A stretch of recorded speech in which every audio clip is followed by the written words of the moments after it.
we are with Assistant Coach Brad Berry of the UND men's hockey team. It's nice of you to stop by today. Thanks for having me, Tim. You've been asking and asking to come on, and we finally... Somebody out of town, right? Somebody's out of town, call Brad quick. Good weekend for your team against Providence. In fact, a very good weekend with the exception of the loss of Mark McMillan. But Nate Lehman, the coach of Providence Saturday night, asked me before the game, you know, that was their A game, wasn't it?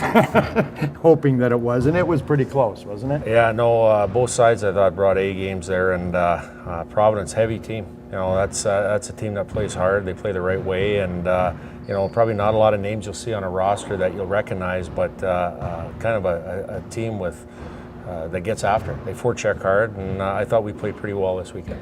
What was the difference from Friday to Saturday as far as they were concerned? I thought they wanted to slow that tempo down a little bit. I think they did, and you know what? Like, not taking anything away from their team, I didn't think we had the jump we had Friday night, and I think a lot has to do with special teams. Like, we had to kill a ton of penalties on Friday. We had a ton of power plays on Friday, and a lot of those guys play similar roles, and I just don't think we had the extra gear or the extra jump to lose pucks and different things. And again, nothing against them. I think they played harder on Saturday. I just think our energy level was just a little bit lower.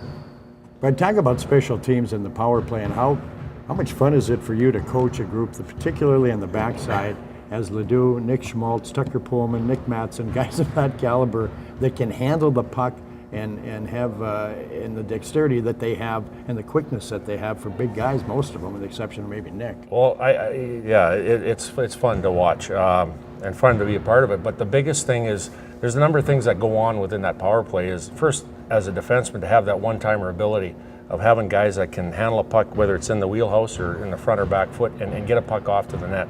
So that's the first thing. The other thing, and not only defensive, but having smart players, and by a smart player, I mean a guy that knowing the next play. You know, anybody can grab a puck and go, okay, I'm going to shoot it, but when that closes off, what's the next play? You always have to have like a quarterback, another option, and to have those guys that can kind of read plays just before they get there and know what the next play is, that's a big deal. And not only defensive, but having forwards. I think Nick Schmaltz is unbelievable at that, as far as protecting pucks and knowing what that next play is. Johnny Simonson, a kid from Grand Forks, was scratched the first game of the year. He's already back on the power play unit now. What do you guys see in him that fits in that unit? I think first of all, that's a good question. First of all is tenacity. You know, the initial part of a power play is winning a face-off, and again, he has tenacity and intensity of winning a puck back. The position he plays on his offside flank. He played that. We watched in junior. That was his spot in junior, and he had a lot of success there. You know, is he fully dialed in as far as perfection? Absolutely not. I mean, he has room to grow and get better at different things, but he does things right time after time after time. You know, the other thing is you look at guys like Steph Patton and Connor Gorder. You know, they weren't on our power play early on in the year. Those guys are predictable players. Everybody else knows what they're going to do, and they do the right things time after time, whether that's an entry of just chipping it in and going getting it if nothing's presentable. Those guys get it. And again, you want guys, 5 guys on the same page. So again, you know, it's early in the year, and guys still have to get used to their roles and as far as getting to work with each other on the cohesiveness of a unit. But like I said, it's nice to have guys that know that next play. Providence on Saturday night, I thought we talked about it before, that what we thought they might do, or maybe you know, to offset your power play, but by a couple penalties into the game, they were just sucking back right in front. I mean, they were going Denver on you. Yeah. And what can you do? Well, you know what, and Coach Axel and I just talked about that this morning again, is like, you know, you're finding that as a general tendency, not only with Denver, these guys, a lot of teams are doing that. And even 5-on-5, we went through the video, they have 1 or 2 guys that don't care about the guy behind, our guy behind in front of the net.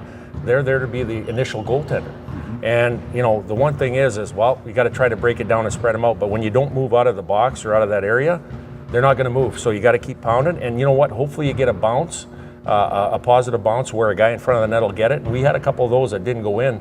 But you're going to have to make them move somehow, some way. And that might be just pounding a couple at them, or hopefully they get outside and they pressure a little bit so a seam does open up. Frank Serratori here this weekend. Get the mufflers for the earmuffs for the women and children around the bench area. Brad, thanks for being with us. We'll talk about that one later. All right, Brad Berry, assistant coach of the UND men's hockey team.